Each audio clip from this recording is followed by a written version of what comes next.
Hi, welcome to Quietly Thinking Out Loud. Today I'd like to begin with a question that most of us have heard since we were children. What do you want to be when you grow up? I remember learning that question when I was very young. Whenever my family look at my school reports, they often say to me, "You should become a doctor one day." At that age, I don't think I understood what that truly meant. I simply accepted that adults seem to know what a good future should look like. But looking back now, I find something rather interesting. While the adults around me were imagining a future versions of me as a doctor, I was often standing in front of a wall at home, pretending to be a teacher. And my student was not another child, it was our dog. His name was Pepsi. And there I was, teaching Pepsi quite seriously, as though I had a classroom of my own. As children, we rarely understand what lies ahead. We don't know what a future looks like. We certainly don't know how people eventually arrive where they do in life. And at that age, we are simply answering questions adults place in front of us. And if I use my own life as an example, that early dream never went very far. Somewhere along the way, I forgot about it completely. Life, it seemed, had other plans. I continued doing well at school, but family circumstances changed. And when life changes inside a family, the plans we once imagined often quietly change as well. We adapt, we move forward, we stop looking in certain directions because life begins asking something different from us. But looking back now, I find something quietly fascinating.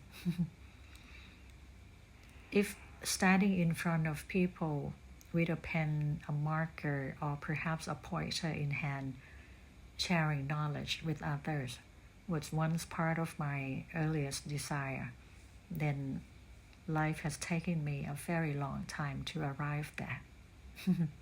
Because somehow many years later, I found myself doing exactly that. Not always inside a traditional classroom, but through work, through leadership, through mentoring others, through sharing experiences, or through writing. Perhaps I was fortunate in one important way. Although life quietly moved me away from those early childhood dreams, I found a career that I truly enjoyed quite early in my adult life. And I don't remember many days when I had to drag myself out of bed simply because I didn't want to go to work. Even during difficult periods like the chaos of restructuring, mergers, acquisitions, or organizational integration, moment when uncertainty affected not only business decisions, but people's lives as well. Even then, I found myself deeply engaged in the work I was doing, and over time, I began learning something important. Sometimes we admire professions without fully understanding what those professions demand. I remember this very clearly during my mother's illness. She was hospitalized for some time, that I spent many nights staying with her. While sitting there, I found myself quietly observing the doctors and nurses around me. Their days began early. Their work often continued late into the evening. How many patients did they care for in a single day? How much responsibility were they carrying every hour? Every decision required precision. Every conversation required care. Every word had a potential to affect someone who was already frightened, vulnerable, or in pain. And sitting there, watching them work, I remember thinking something quite simple. I deeply respected what they were doing. But I also realized perhaps that life was never meant for me. Sometimes growing older means learning the difference between admiring a path and recognizing whether that path truly belongs to us. And over the years, I learned something else. Very early in life, society teaches us how to assign value to professions. Some careers are admired more than others. Some titles carry status. And without realizing it, we begin associating importance with hierarchy. But life taught me to see things differently. I have attended formal executive dinners, champagne dinners, senior management conversations, polished corporate spaces, Michelin-star restaurants. I understood those roles.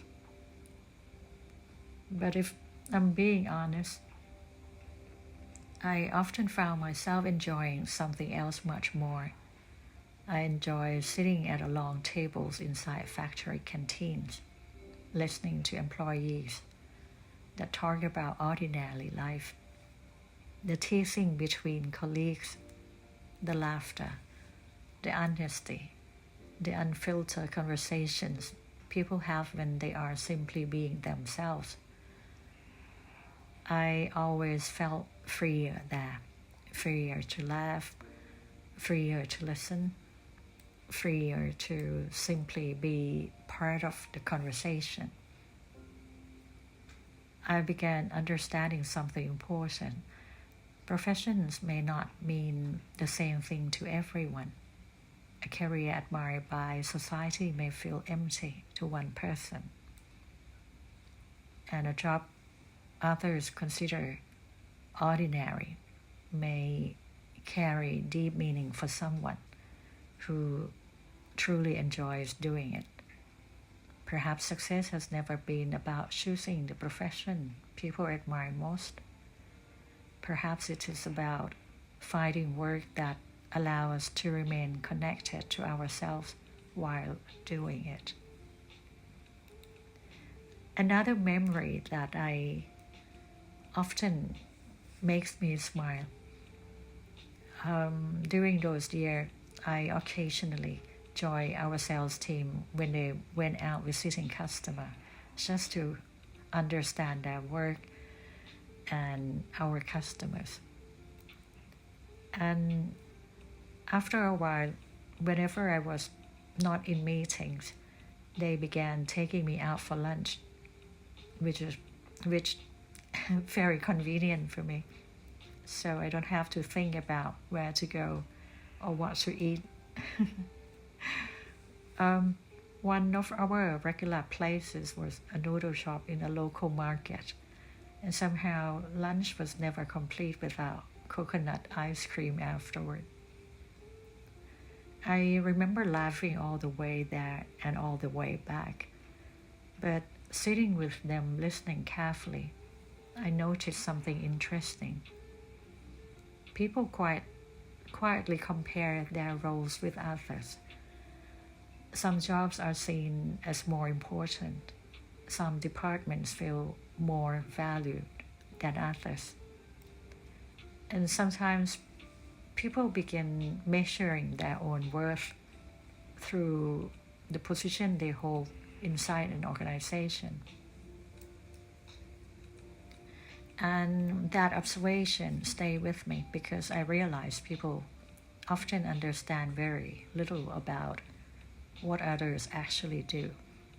So I introduced a simple idea, a program, a job swap.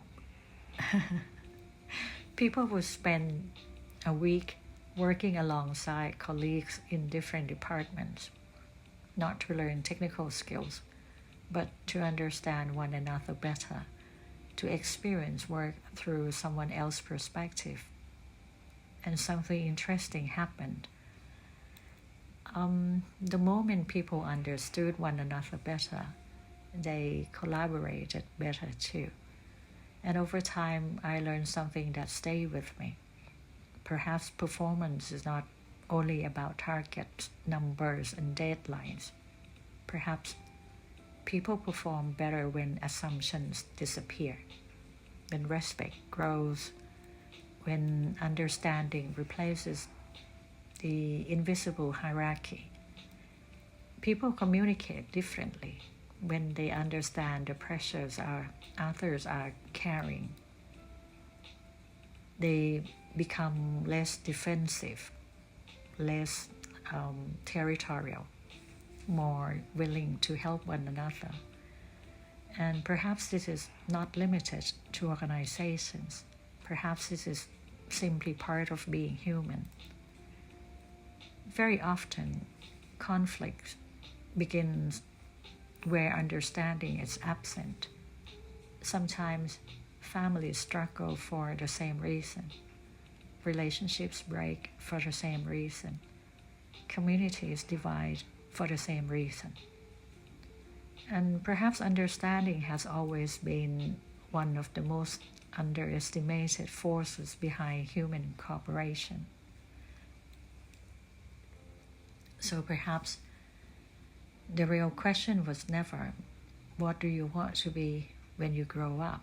Perhaps another question that we should ask, what kind of life will allow you to remain yourself, to be happy?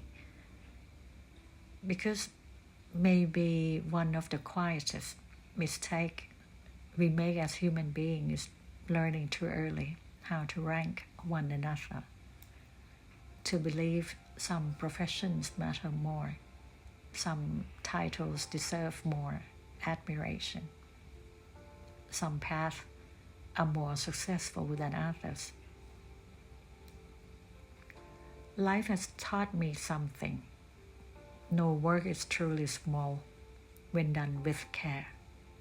No contribution is insignificant when it helps others in the ways we do not always see.